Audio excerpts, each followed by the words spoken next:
चलो, तो अपने पास में क्या होगा कि देखो अपन ने देखा कि कूलम्स लॉ के अकॉर्डिंग क्या होगा, the force between the two point charges is directly proportional to the product of the charges and inversely proportional to the square of the distance between them. ठीक है। अब देखिए यहाँ पर क्या होगा कि सपोज हमारे पास में क्या हुआ बेटा, suppose we have two charges, like this charge is q1 and this charge is q2, and the distance between them is given, that distance is r, and according to Coulomb's law what we have, the force अपने पास में क्या होगा बेटा, if f is the force, f is the force, then what we can say according to Ohm's law, f is proportional to the product of the charges, that is proportional to q1 and q2. This is the equation number 1. And f is proportional to square of the distance, yes or no, that means अपने पास में क्या होगा कि f proportional to inversely proportional to the square of the distance between them, है ना। Then उसके बाद में अपन क्या बोल सकते हैं बेटा, from equation 1 and 2, from equation 1 and 2 what we can say, equation 1 and 2 से हम क्या बोल सकते हैं, that f proportional to q1 q2 divided by r square। बोलो समझ में आया, है Yes, ना। sir. Yes. Yes, then sir. उसके बाद में हम जानते हैं कि when we remove the proportionality sign then we use a constant. Yes, याद है अपन ने ग्रेविटेशन में यूज किया था कांस्टेंट जी, कैपिटल जी अपन ने यूज किया था, तो यहाँ पर भी अपन एक कांस्टेंट यूज करेंगे बेटा। Yes. उस कांस्टेंट को नाम दिया गया के। तो अपने पास में क्या फॉर्मूला है बेटा, के Q1 Q2 divided by R square. बोलो कोई दिक्कत यहाँ तक, No, sir. है ना। देखो सिमिलैरिटी अपने पास में ये है कि Q1 और Q2 हमारे पास में जो भी चार्जेस होंगे बेसिकली, वो दोनों चार्जेस क्या करेंगे, एक दूसरे को या तो अट्रैक्ट करेंगे या फिर रिपेल करेंगे। तो अट्रैक्ट करोगे या रिपेल करोगे तो उस केस में क्या होगा, वो एक दूसरे पर क्या लगाएंगे, फोर्स लगाएंगे। और वो जो फोर्स होगा बेटा उसको किसने दिया था, कूलम्स लॉ के अकॉर्डिंग अपन फाइंड आउट करते हैं, जिसमें अपने पास आता है the force between two charges is directly proportional to the product of their charges and inversely proportional to the square of the distance between them। बोलो समझ में आया। Yes, sir. यस। अब देखो यहाँ पर अपन ने एक कांस्टेंट यूज किया बेटा, यहाँ पर कांस्टेंट अपन ने यूज किया where k is a proportionality constant। कौन सा कांस्टेंट बेटा, प्रोपोर्शनैलिटी कांस्टेंट। कौन सा कांस्टेंट है ये,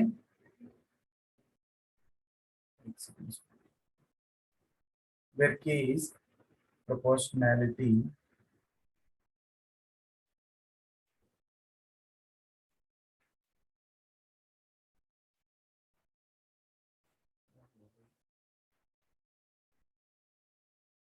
the k is proportionality constant। क्या होता है बेटा, प्रोपोर्शनैलिटी कांस्टेंट हुआ, एंड द वैल्यू ऑफ के इज अपने पास होती है बेटा 1/4 पाई एप्सिलॉन नॉट। क्या होती है बेटा, 4 पाई एप्सिलॉन नॉट। अब इस ये जो स्टेटमेंट बेसिकली अपने पास में क्या है, ये एक कांस्टेंट है एप्सिलॉन नॉट, इसको क्या बोला जाता है, एप्सिलॉन नॉट। कोई दिक्कत यहाँ था,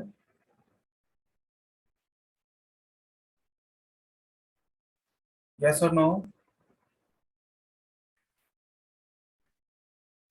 M I audible. Yes, sir. हाँ तो बोलो ना बेटा, यस और नो पूछ रहा हूँ ना मैं।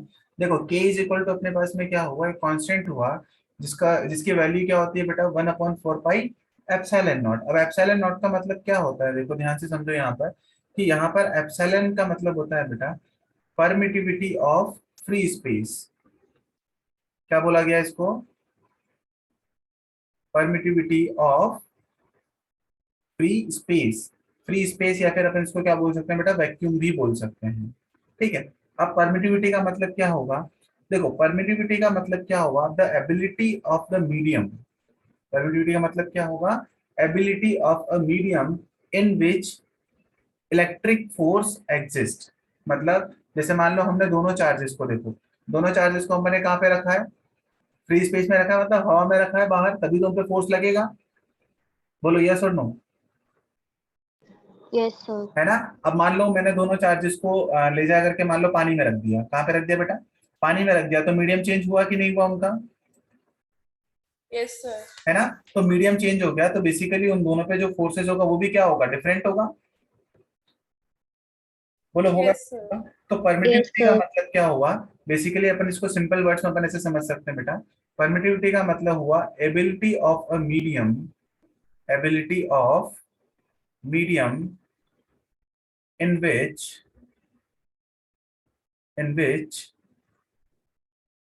Electric force exist. बोलो समझ में आया कि नहीं आया, है ना। परमिटिविटी का मतलब क्या हुआ, ability of a medium in which electric force exist. अब हमने क्या किया है बेटा, देखो यहाँ पर एप्सिलॉन नॉट अपन ने यूज किया है, तो एप्सिलॉन नॉट का मतलब क्या हो गया कि permittivity of the free space और वैक्यूम, और इसकी वैल्यू अपने पास होती है बेटा 8.854 इंटू 10⁻⁻12। अच्छा यूनिट की बात करें तो यूनिट कैसे निकालोगे बताओ, यहां से यूनिट क्या होगी बेटा इसकी,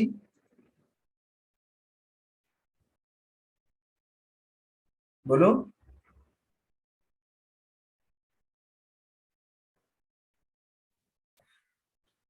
यूनिट निकाल सकते हो,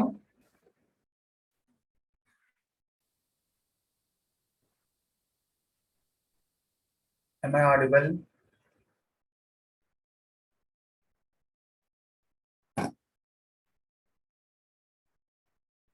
बेटा यूनिट निकाल सकते हो कि नहीं निकाल सकते हो,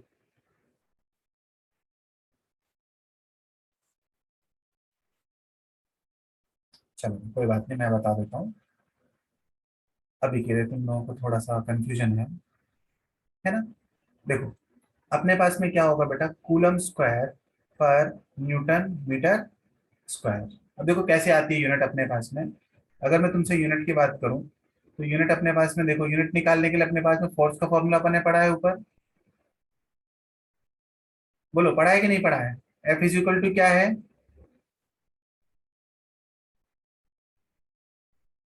बोलो एफ इज इक्वल टू क्या है, के Q1 Q2 by R square, है ना। तो यहां से मैं अगर F Yes. F is equal to लिखूंगा तो ध्यान से देखो 1/4 pi epsilon naught Q1 Q2 by R square लिखूंगा इसको। बोलो लिखा जाएगा कि नहीं लिखा जाएगा, Yes. यस है सर। ना। अब मुझे एक बात बताओ कि यहाँ पर अगर मैं तुमसे बात करूं unit of force, unit of force क्या होती है बताओ, न्यूटन। Newton. न्यूटन होती है क्या ना। यूनिट ऑफ फोर्स क्या हो गई, न्यूटन हो गई। देन उसके बाद में अपने पास में आता है कि, अच्छा यूनिट ऑफ चार्ज क्या होगी,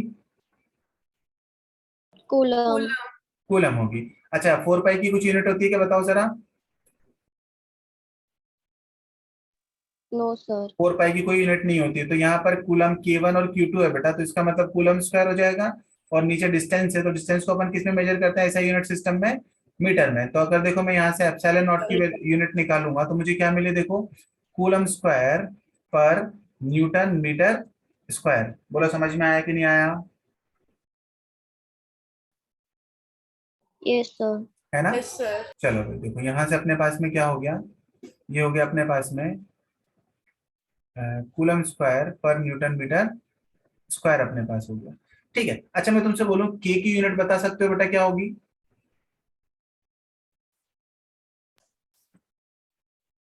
यूनिट ऑफ के,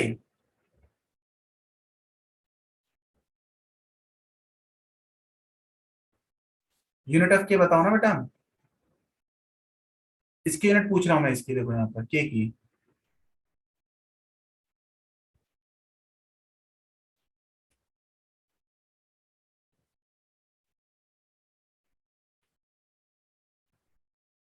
नहीं बता सकते,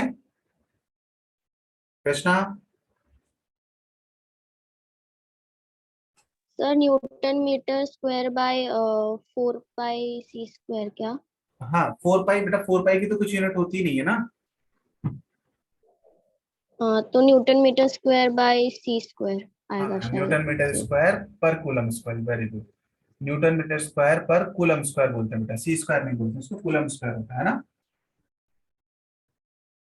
बोलो यस समझ सर। समझ में आया कि नहीं आया। अच्छा यहाँ पर देखो, ऐसे सेम टू सेम जैसे अपन ने यहाँ पर परमिटिविटी देखा है, तो परमिटिविटी का मतलब क्या होगा कि ऐसा मीडियम जिसमें इलेक्ट्रिक फोर्स एग्जिस्ट करता हो। ठीक है, अगर मान लो अपने पास में मीडियम चेंज करेंगे तो इसका मतलब फोर्स क्या हो जाएगा, चेंज हो जाएगा।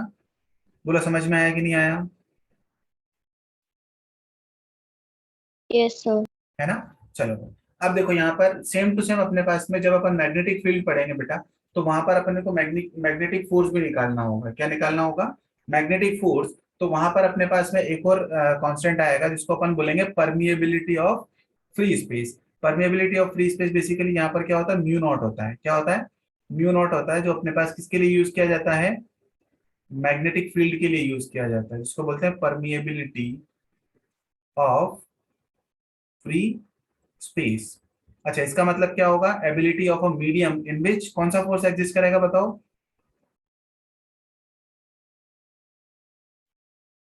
बताओ। Magnetic. Magnetic force, very good. Ability of a medium in which magnetic field और मैग्नेटिक फोर्स एग्जिस्ट। है ना, ये अपन वहां पे डिटेल में पढ़ेंगे, तो वहां पे मैं फिर से तुमको याद दिलाऊंगा कि जैसे याद करो अपन ने इलेक्ट्रिक फोर्स जब अपन ने पढ़ा था बिटवीन टू चार्जेस, तो हमने पढ़ा था कि वहां पर जो परमिटिविटी ऑफ फ्री स्पेस अपने पास होता है, तो उसका मतलब होता है ability of a medium in which electric force exist. वैसे ही अपने पास में यहाँ पर क्या होगा, permeability of free space in which magnetic force exist. है ना, तो यहाँ पर क्या हो जाएगा बेटा, मैग्नेटिक फोर्स एग्जिस्ट। बोलो कोई दिक्कत यहाँ तक। No sir. नहीं, चलो भाई। अच्छा अब उसके बाद में अपने पास आता है इंपॉर्टेंट नेक्स्ट वाला, नेक्स्ट पार्ट की। ये जो फोर्स होगा बेटा, इसकी कुछ कैरेक्टरिस्टिक्स होंगी। है ना, मैं लिखने का टाइम दूंगा, बाद में लिख लेना आराम से ना, अभी मत लिखना, ठीक है। अभी सिर्फ समझो आप, है ना। ठीक है, तो यहाँ पर क्या हो जाएगा बेटा, some important characteristics, characteristics of electric force, characteristics of the electric force. अब इसके लिए बेटा मैं थोड़ा सा आप लोगों को एक चीज पूछूंगा कि अपन ने जो ग्रेविटेशन फोर्स अपन ने पढ़ा था, तो उसके बारे में कुछ कैरेक्टरिस्टिक्स अपन ने लिखी थी, याद है कि नहीं है। बोलो पढ़ी थी कि नहीं पढ़ी थी।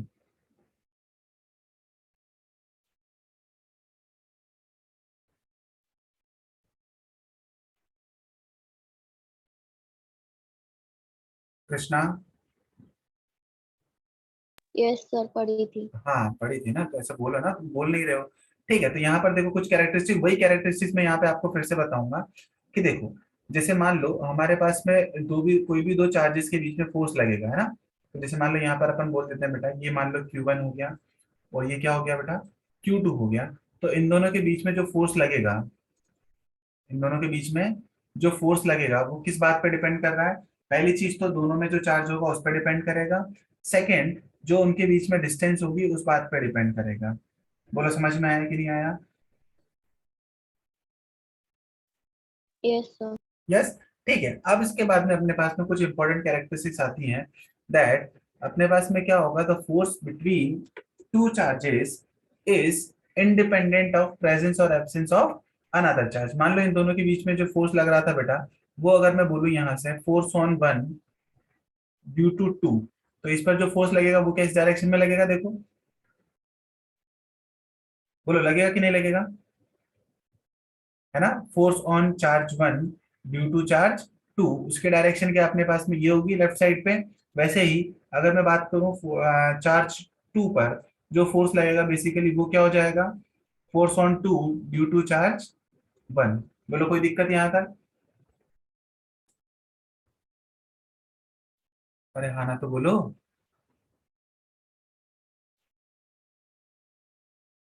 सुमी।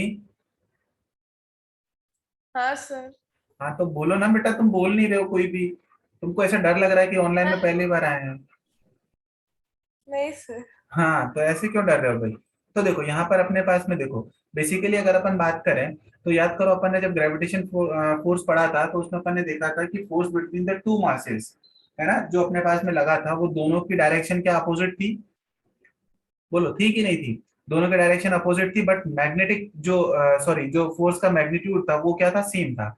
यहाँ पर अगर मैं तुमसे बात करूं, force on one due to two, इसका मैग्नीट्यूड क्या यही होगा? और दोनों का मैग्नीट्यूड अपने पास में किसके इक्वल होगा? Force on two due to one, दोनों का फोर्स का मैग्नीट्यूड क्या होगा?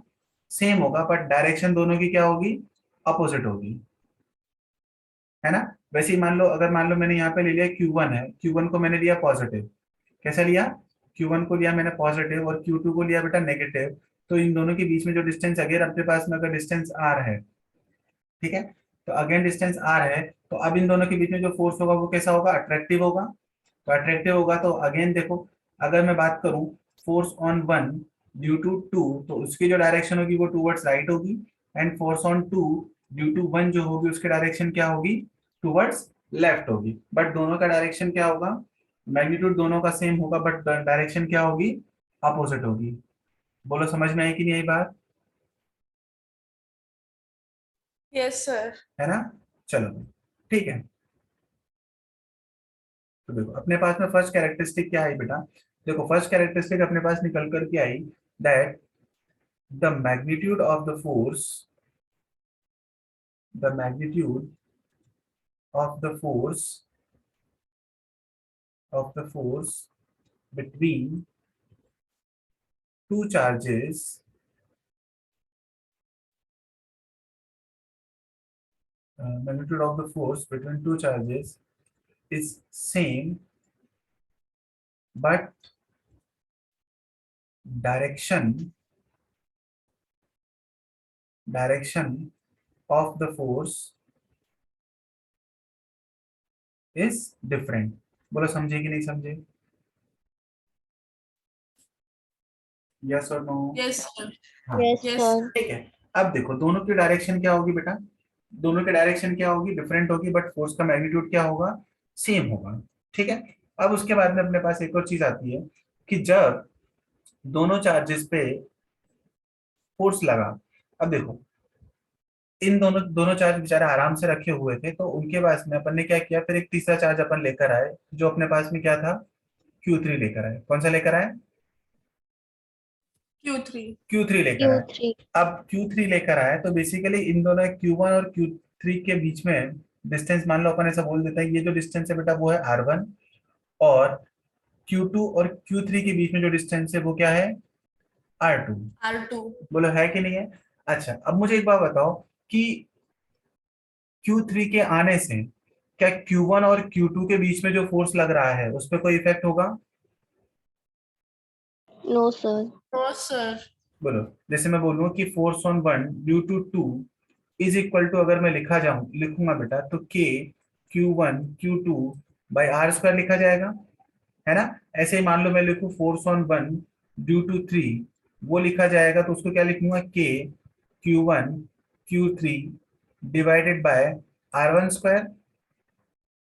बोलो समझ में आया कि Yes, नहीं sir. आया? है ना। तो इसका Yes, मतलब है sir. कि जब हमारे पास में कोई भी दो चार्जेस के बीच में फोर्स लगेगा, वो फोर्स कभी भी तीसरे चार्ज पर डिपेंड नहीं करेगा। बोलो समझ में आया कि नहीं आया? ऐसे ही मैं अगर लिखूं यहाँ पे force on two due to three, वो क्या होगा बेटा? K Q2 Q3 divided by R2², है ना। तो इसका मतलब अपन को क्या समझ में आया कि the force between two charges is independent, क्या होगा? Independent of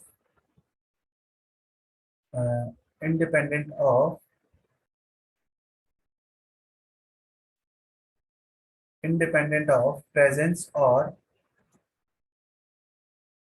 absence of another charges. बोलो समझे कि नहीं समझे? Yes, sir. पक्का? अच्छा उसके बाद में अपन आते हैं बेटा थर्ड प्रॉपर्टी पर। थर्ड कैरेक्टरिस्टिक अपने पास में क्या होगी?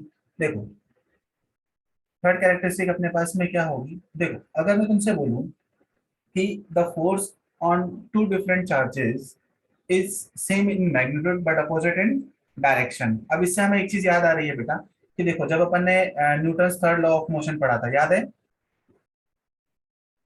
Newton third law of motion याद है कि नहीं है? याद है ना, Newton third law of motion क्या कहता है, that the every action has equal and opposite reaction. वहां पर अपन ने देखा था कि